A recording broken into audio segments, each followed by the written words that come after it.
Bonjour à toutes et à tous. Je m'appelle Anna Tuccio, comme l'a dit Nima. J'ai fait un DENSEP en 2022 à l'ESAM et je suis principalement peintre et écrivaine. Je fais aussi partie du collectif 73, qui est un atelier partagé avec 7 artistes où il y a également une salle d'exposition où on fait des expos de temps en temps. Je fais aussi partie du collectif Intempestive, qui est finalement un duo avec mon ami Gaël Barbiot.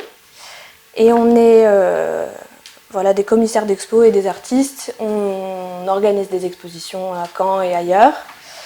Et voilà. Donc pour Paperboard, je vais vous parler faire un petit tour d'horizon d'abord, vous dire comment j'écris et comment je peins, et puis vous montrer quelques projets passés, présents, et puis un futur. Voilà. Donc dans ma pratique artistique, j'ai 3 médiums, le tout sur un fond de Studio 73. Donc ça c'est mon atelier. 3 médiums, la peinture, l'écriture et la lecture performée. 3 gestes, murmurer, dissimuler et faire face. Et puis 3 mots, doux, amer, couleur et poésie. Chez moi, la peinture et l'écriture sont vraiment interdépendants, c'est-à-dire qu'ils se nourrissent l'un et l'autre constamment. Parfois, je peux écrire un texte et ça va donner une peinture et plus personne ne lira ce texte, et inversement. Mon travail entier se pose sur une analogie bien particulière, c'est de dire qu'une peinture, c'est une phrase composée d'images qui sont des mots, et l'exposition en devient le texte final. Pour le coup, je travaille en peinture comme je travaille à l'écrit, c'est-à-dire que je fais beaucoup de production. J'ai besoin d'en faire beaucoup, de voir mes pièces entières, terminées, et à la relecture, en raturer certaines qui ne rentrent plus dans mon propos final. Donc ce qu'on a là, un diapo dans lequel je vais vous montrer des peintures qui n'ont pas passé cette étape de relecture, donc qui sont des peintures qui ne rentrent plus dans mon travail. Et en vrai, donc en physique, vous aurez des peintures qui sont toujours d'actualité pour moi, et même une qui est en cours, que je vous montrerai tout à l'heure. Sur la table, que vous pourrez feuilleter tout à l'heure aussi et regarder, j'ai mis plein de carnets d'écriture, parce que je ne fonctionne pas trop en carnet de dessin, j'en ai très peu, parce que j'ai vraiment pas une pratique de dessin du tout, plus de peinture. C'est un peu antinomique, mais en vrai c'est vrai. Et tout un tas d'ouvrages qui m'accompagnent dans ma vie de tous les jours et que je continue à découvrir, à enlever, à rajouter, que vous pourrez regarder aussi tout à l'heure. Voilà. Ensuite, je vous ai mis un autre slide, parce que je vais vous parler de comment j'écris. J'écris dans le mouvement, toujours, donc souvent dans le train, ou en voiture, ou en marchant. Ce sont des moments qui sont pour moi accordés à l'écriture, c'est un temps précis dans lequel les images me viennent plus facilement, elles sont successives, il y a du temps, il y a quelque chose où on doit attendre finalement. Et surtout toujours en musique, avec du piano dans les oreilles, de Sofiane Pamar à Chopin et Mozart. Dans la littérature que je lis, c'est plus la langue que l'histoire qui m'intéresse, notamment avec Aimé Césaire que j'ai lu récemment. Il y a cette chose de fulgurance, de violence, le propos est important et il me plaît, mais jamais autant que comment c'est dit, par quels outils, par quelle force. Et Aimé Césaire, par exemple, il a ce langage qui lui est propre, et en utilisant des mots d'ancien français plus du tout utilisés, il va créer son propre langage, etc., avec cette fulgurance. Et c'est ça que je cherche, en tout cas quand j'écris aussi, et quand je lis et quand j'écris, c'est rechercher cette fulgurance, une musicalité, quelque chose de très rythmé. En ce moment, je suis plus en mode écriture automatique, parce que ça vient de l'inconscient. C'est écrire comme ça, sans vraiment réfléchir, et puis élaguer derrière, le lendemain, le surlendemain ou la semaine suivante. Mais quand même, si je construis un livre, il faut qu'il y ait un fil rouge ou une histoire, et c'est ce que j'ai fait avec ce bouquin-là, qui s'appelle Huile sur toile. C'est mon mémoire de fin d'études. Je vais le faire passer, je t'en donne un.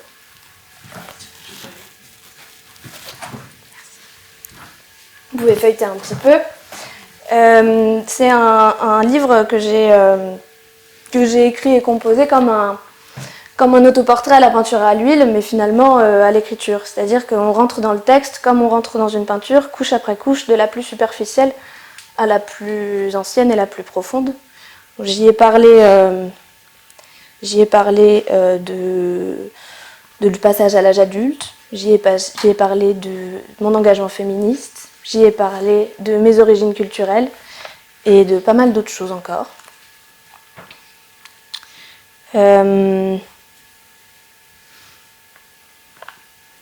Voilà, c'était une sorte de photographie à l'instant T, c'est-à-dire que ce que j'ai écrit là-dedans aujourd'hui, a posteriori, 3 ans plus tard, il y a plein de choses que j'ai déjà envie de retirer, des choses que je pense plus, en tout cas je suis plus dans cet état-là, mais ça m'avait fait du bien de faire ça.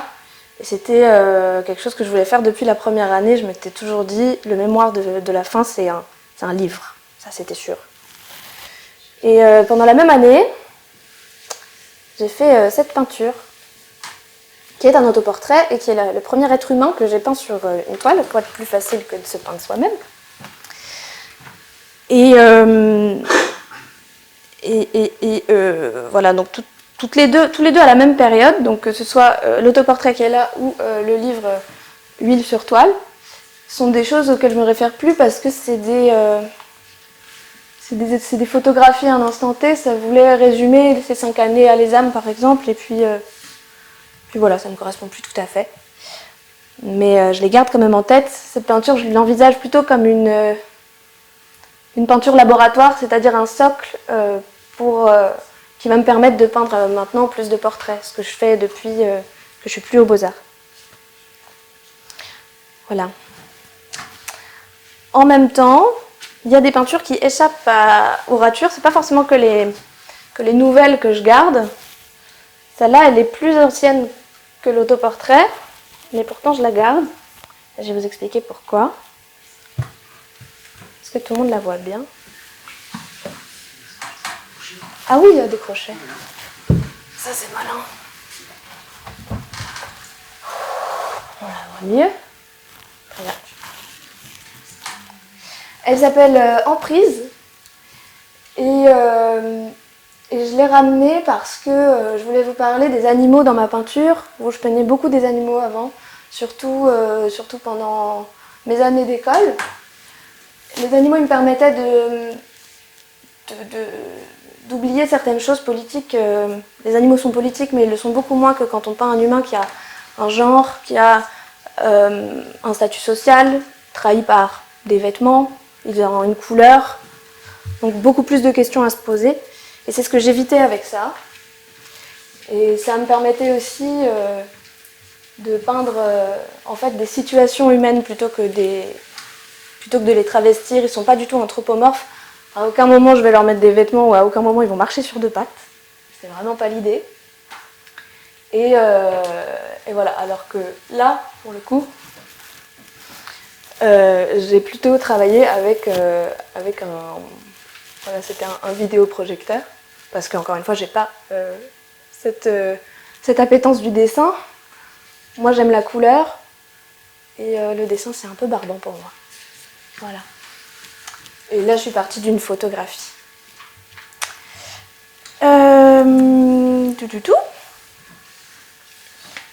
Cette peinture-là, je voulais aussi ramener pour les couleurs, parce qu'on les voit un peu mieux que sur le vidéoproj. Parce que c'était un peu... j'avais pas trop de limites dans ma palette de peinture. Et j'aimais bien justement qu'elle soit très contrastée, très agressive. Et qu'en même temps, il y ait quand je vous parlais de doux amer tout à l'heure, c'est un peu ça. C'est une petite souris de laboratoire coincée dans un gant, avec toutes ces couleurs qui sont à la fois repoussantes et attirantes. Et c'est ça qui me plaisait là-dedans. Et le lien que je fais ici avec l'écriture, il est arrivé beaucoup plus tard. C'est-à-dire, il y a 1 an, en fait, j'ai écrit un roman qui parle d'emprise, justement, et ça m'a remis cette peinture en tête, et je me suis dit, tiens, c'est pas pour rien, finalement, alors que je l'avais fait de manière un peu gratuite quand j'étais en études. Finalement, ce texte-là que je viens d'écrire, ben, il explique d'où vient ça aussi. Donc dans mon écriture, je fais de l'autofiction, de la poésie. Mais en fait, je me rends compte que la peinture, ma peinture en tout cas, c'est également de l'autofiction. Et que partir de soi, en tout cas, prendre appui sur soi, c'est s'adresser aux autres et ricocher. Et chercher finalement à faire communauté.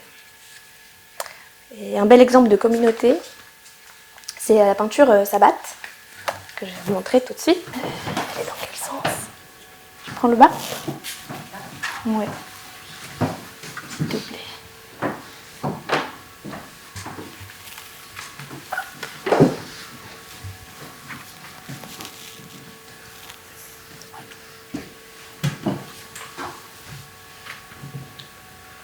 Voilà. Ça tient. Donc voilà, je vous parlais de communauté. Donc c'est cette peinture-là, qui vient d'une peinture que j'ai faite en 2019, qui est juste là, qui s'appelle Invasion.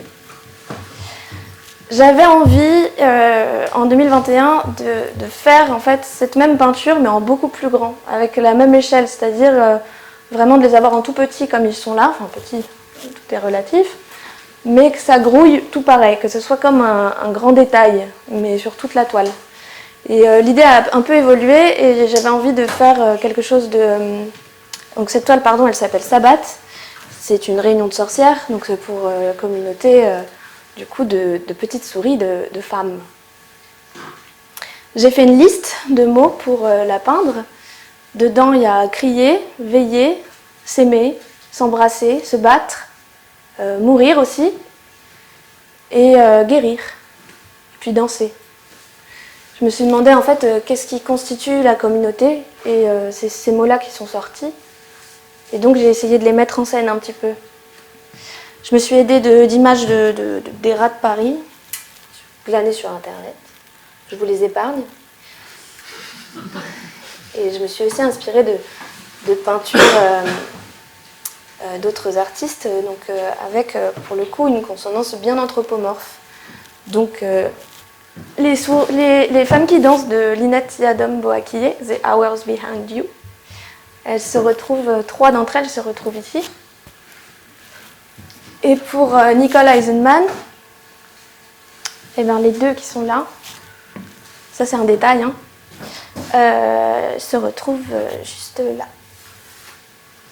Et il y a comme ça pas mal de petites références un peu cachées qui ne sont pas forcément...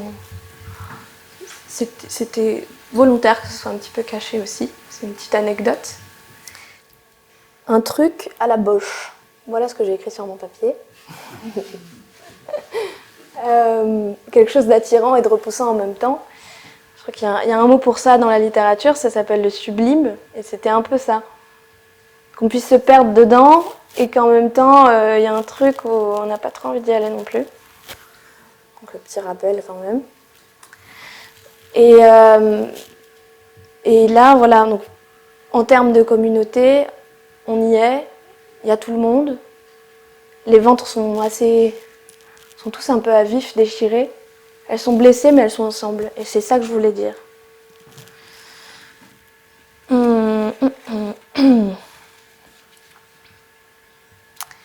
Voilà. Rapport à la communauté également. J'ai vraiment eu l'impression de trouver ma communauté en rentrant à l'ESAM. Parce qu'avant, j'étais assez solitaire. Puis je suis arrivée à l'ESAM, et puis il y avait tout un tas de gens très bizarres, des ovnis comme moi, qui avaient le même langage que moi, c'est-à-dire un langage créatif. Et ça, c'était assez libérateur, et je crois que peut-être ça a influencé aussi toutes ces années de travail. Voilà. Alors maintenant, je vais vous montrer le dernier projet. Et c'est un projet qui résume tout ce que je vous ai dit. C'est un projet qui est en cours, qui n'est pas terminé. Je vais enlever celle-là. Ça va, t'inquiète. Oui.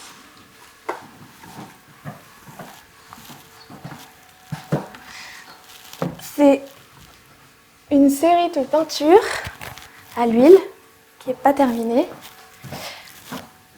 Je suis partie de peinture numérique. Et l'idée, c'est de faire une série de grandes peintures, enfin plusieurs formats de peintures de mes amis au féminin. la plupart artistes elles-mêmes, comme Laurie Noyal qui vous allez découvrir tout à l'heure, qui est la première qui ouvre la série. Donc elle est encore un peu fraîche, je crois.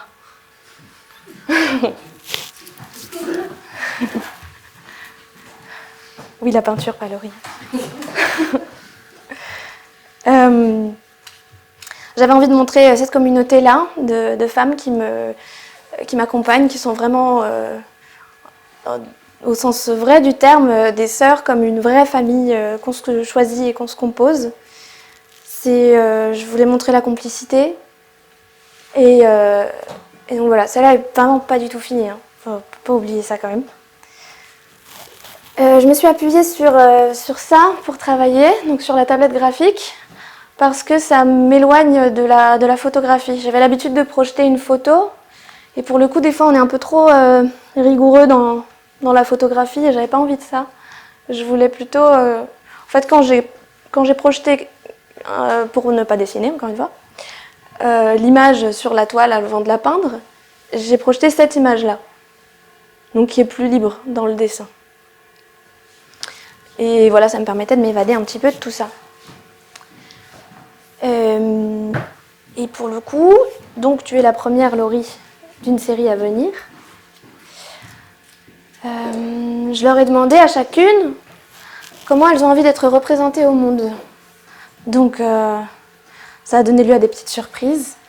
J'ai une amie que je trouve très introvertie et très calme qui m'a demandé d'être représentée en blazer avec des paillettes.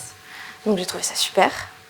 Et pour Laurie, je trouvais que la chose indispensable, c'était de la représenter avec sa chienne Glossoli, parce qu'elles sont fusionnelles et parce qu'elles sont importantes l'une pour l'autre.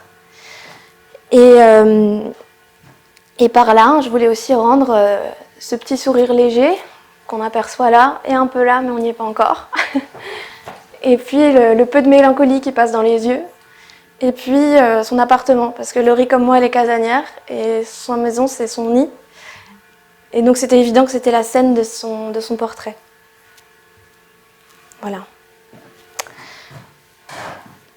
Pour terminer, je vais vous lire un petit texte qui s'appelle Il cielo in una stanza, que j'ai écrit à Rome, en résidence pendant laquelle je travaillais sur cette série de peintures, justement. Voilà. Puis après, on ira boire un coup. Je ne sais pas comment je dois me sentir. J'aimerais qu'on me le dise, qu'on me dise ce qui est juste, ce qui doit être. Quand se mettre en colère, quand prendre sur soi, quand parler et quand se taire. Ne plus sentir le sol se dérober, presque le bruit d'un essaim de papillons de nuit, qu'on me dise pourquoi et comment. Les gens sont gris, le monde est gris et moi aussi je suis grise. À qui en vouloir et pendant combien de temps ? Qu'on me dise la teneur de ces nuances. Je ne connais pas la demi-mesure, quelle lâcheté. Attendre que l'on m'indique le chemin le moins troué, attendre grande fatigue, pesanteur qui fait bâiller tous les muscles de mon corps un à un et à répétition, un grincement tout au fond de la gorge, une envie urgente d'être enfoui quelque part sans air, laisser le gris à la mort et les fleurs aux vivants. En arrivant à Rome, j'ai voulu traduire quelques mots utiles pour le séjour. Romaine pour un mois. Machinalement, mes doigts ont parlé à ma place. Mes mains conversent avec mon esprit, sans mon aval, ils font dans mon dos des cachotteries. Le mot est tombé là, comme une pomme sur une tête de chien, gravité de leur échange. Que dit ma tête à mes mains quand je n'y pense plus ? Sopravvivere. Tout est clair, ne plus y croire. Le miel sur les pansements, les orgies dans le métro. Ici, le soleil se couche plus tôt, mais la nuit est bancale. Mes journaux intimes ne parlent que d'amoureux, de vases cassés et d'or dans les fissures, morceaux reconstruits d'échecs. Je dois faire un effort certain pour raconter mes amis, comment les dire ? Cet effort est nécessaire. Je voudrais que ce que j'écris soit vrai, dans le monde du langage, tangible. Les mots sont l'inspiration à être. Croyant les écrire, écrire n'est pas dire, dit la psychothérapeute. Ce dont on ne peut pas parler, il ne faut pas le taire, dit Clotilde Le Guil, et je me perds. C'est cette peinture qu'il faudrait dire, c'est tout. Voilà. Ecco. On me demande pourquoi cette phrase, d'où vient-elle, et ses amis, pourquoi les peindre ? Je ne sais répondre, c'est cette peinture qu'il faudrait dire, c'est tout. Je dis la peinture est un langage qui ne parle pas mais qui sans cesse essaie de dire l'inarticulable.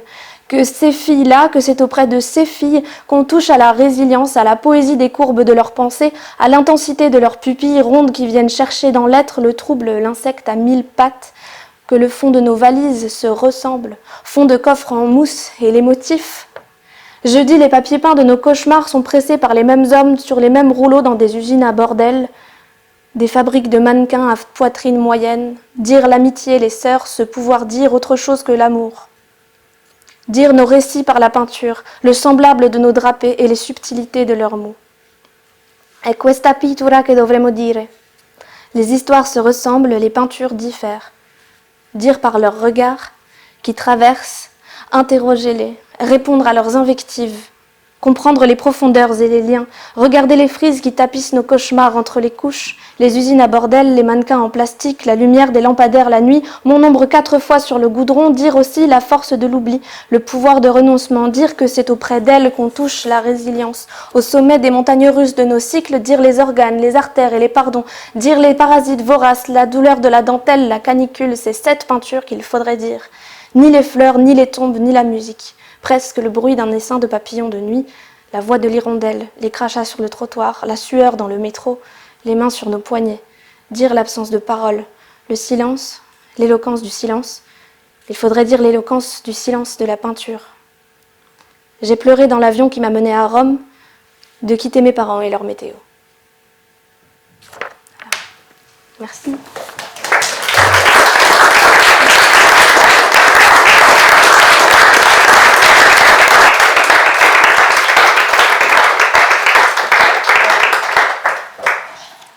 Si vous avez quelques questions, une petite pause, n'hésitez pas.